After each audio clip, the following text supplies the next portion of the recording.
नमस्कार दर्शक बंधु शुभ सकाळ आज रही 10टी गुरुत्वपूर्ण खबर खबरटी देखा पूर्व प्रथम वीडियो को लाइक करी केउ जिले देखुं गोटे कमेंट करेंगे। खत खाऊची कोटी कोटी टंकार बस बिना पंजीकरण और बिना रूट रे बस रही स्थानीय सरकारी बस स्टाण परिसर में दीर्घ दिन हेब 15टी बस रही 2टी साधारण 13टी शीतताप नियंत्रित तेबे एते बस कहीं रही कहीं पंजीकरण होनी कहीं रूट परमिट होनी एने प्रश्न उठाइले लोके कोटी कोटी टंकार बस गुड़िक कहीं रही आगामी दिन भविष्य को नहीं विराट प्रश्न मध्य सृष्टि करिछि। एथिपूर्व जयपुर रे 2टी भलवे बस मध्य 2 वर्ष ऊर्ध रही सेठारे पड़ी रही तेणु एते कोटी कोटी टंकार बस कहीं रही लोकों पैसा सहित कहीं खेल खेलुंट एमती प्रश्न उठाई गाँ लोके। कटक भुवनेश्वर पुरी हेब ट्रिपल सिटी ट्राफिक छकरू हटिब सिग्नाल व्यवस्था एवं भुवनेश्वर कटक को ट्विन सिटी कहुच्छी आगक सहरांचल संप्रसारण नजर को रखी कटक भुवनेश्वर पुरी को ट्रिपल सिटी गठन करा जाऊ मेट्रो समेत साधारण परिवहन व्यवस्था को सेठारे झांटारे पकाई गृह निर्माण और नगर उन्नयन विभाग मंत्री कृष्णचंद्र महापात्र आज विभागीय अधिकारी को निर्देश देइछंती।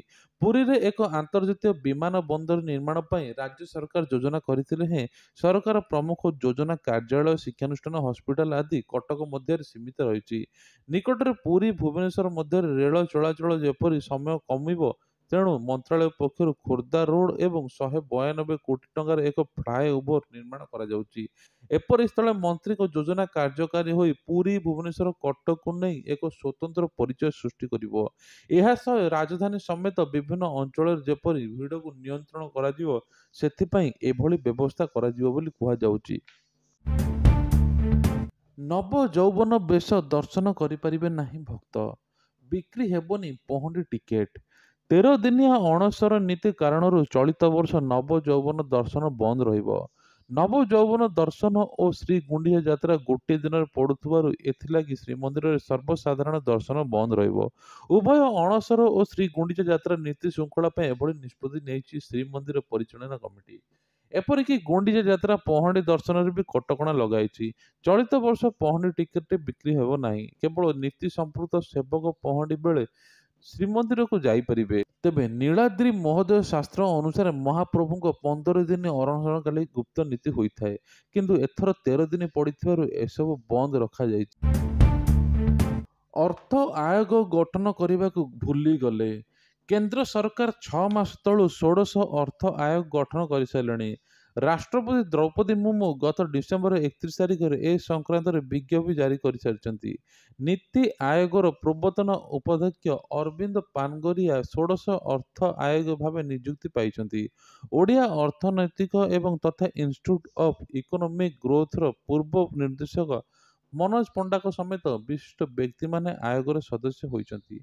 कमिटी जेकोसी मुहूर्त ओडिशा समेत राज्य गस्त कर सरकार एवं राजनैतिक दल और विभिन्न संगठन आदि मतामत संग्रह करेंगे। एपटे किंतु सरकार वर्तमान सुधा षष्ठ अर्थ आयोग गठन करना पूर्व निर्धारित समय अर्थ आयोग गठन कर इतिहास ओडिशा रही किंतु राज्य सरकार षष्ठ अर्थ गठन कर विलंब करुथिबारु आयोग केते मात्रा रे खर्च हेबो से नहीं एपर्यंत बुद्धिजीवी माने मन को आंदोलित कलानी कौन हम अर्थ एते कहीं होई नाही आउ एपटे लोक मन प्रश्न उठुची जे अर्थ आयोग गठन करने को भूली गले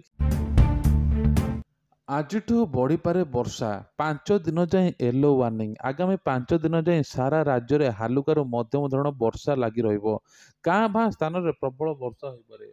बुधवार उपकूल ओडिशार काल बैशाखी सह वर्षा जोर हेबा पे सतर्क सूचना जारी करछि पाणीपाग विभाग। सेही जिला गुड़िक है गंजाम गजपति रायगड़ा कंधमाल मयूरभंज केउझर सुंदरगढ़ प्रबल वर्षा होबार संभावना रही 27 तारिख में मालकानगिरी कोरापुट रायगड़ा कंधमाल कलाहांडी नवरंगपुर बलांगीर नुआपड़ा बरगढ़ में प्रबल अति प्रबल वर्षा होगापी संभावना रही। क्वार्टर्स रे बेआईन निर्माण भांगिबा अड़ुआर पड़िले प्रणव प्रकाश और बबी दास तेज बीजेडी सांगठनिक संपादक तथा पूर्वतन जाजपुर विधायक प्रणव प्रकाश दास ତାଙ୍କ ସରକାରୀ କ୍ୱାର୍ଟର୍ସରେ ଆଲିଶାନ ବଙ୍ଗଳା କରିଥିଲେ ଏବଂ ସୁଇମିଂ ପୁଲଠୁ ଆରମ୍ଭ କରି ସବୁକିଛି କୋଟି କୋଟି ଟଙ୍କାରେ ଇଣ୍ଟେରିୟର ଡିଜାଇନ୍ କରିଥିଲେ। କିନ୍ତୁ ହଠାତ୍ ବିନା ଅନୁମତିରେ ଭାଙ୍ଗିଥିବାରୁ ଏବେ ପ୍ରଶାସନ ପକ୍ଷରୁ ଏହାର ତଦନ୍ତ ଆରମ୍ଭ ହୋଇଛି। ନିର୍ବାଚନରେ ପ୍ରଣବ ପ୍ରକାଶ ଦାସ ବବି ହାରିବା ପରେ ରାଜ୍ୟ ସରକାରଙ୍କ ତରଫରୁ ତାଙ୍କୁ ତାଙ୍କ ଦଖଲରେ ଏବେ କ୍ୱାର୍ଟର୍ସ ଛାଡ଼ିବାକୁ ପଡ଼ିବ। ଏହା କ୍ୱାର୍ଟର୍ସ ପରିସରରେ ଥିବା ବେଆଇନ ନିର୍ମାଣକୁ ଉଚ୍ଛେଦ କରୁଛନ୍ତି।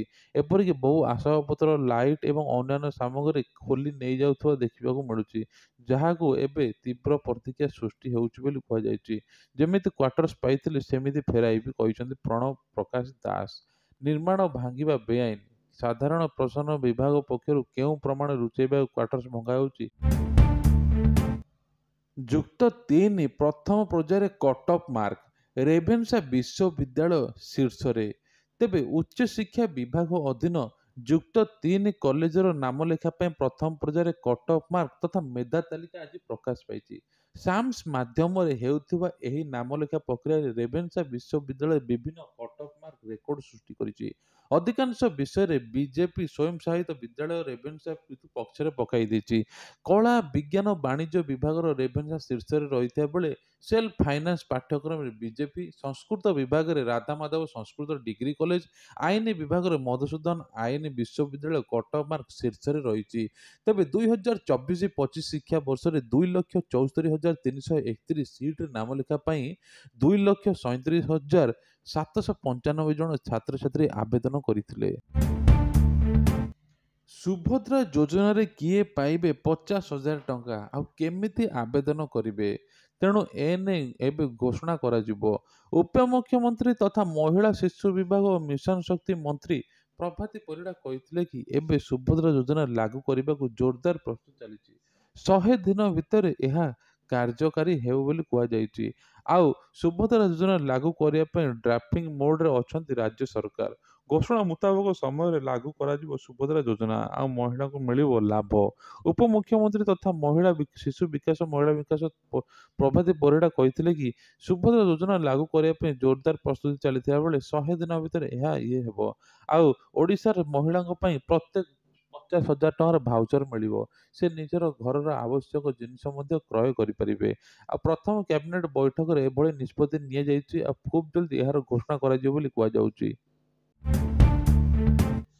ଗ୍ରାହକଙ୍କ ପାଇଁ ଖୁସି ଖବର, ଗ୍ୟାସ୍ ସିଲିଣ୍ଡର ମିଳୁଛି ଏହି ଅଫର।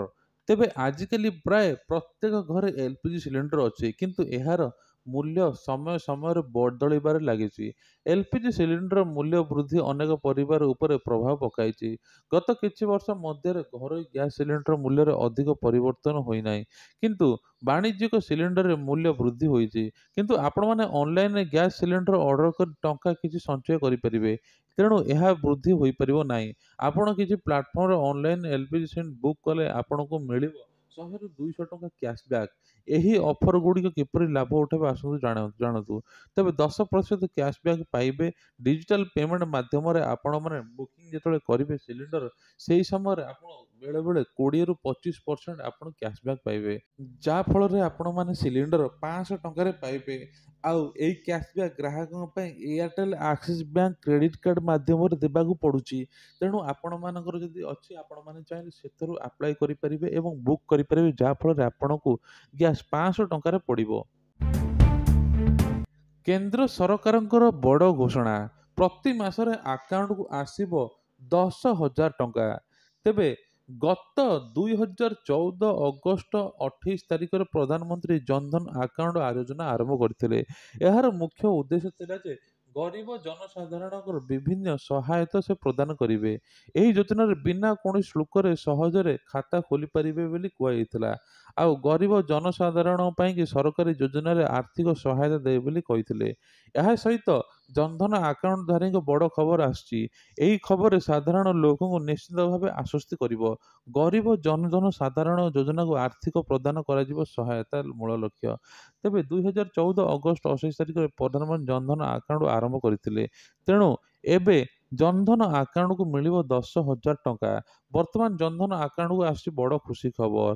ଆଉ ସମସ୍ତେ ଏନେଇ 46 କୋଟି ଖାତାଧାରୀକୁ ଲାଭ ହେବାକୁ ଯାଉଛି।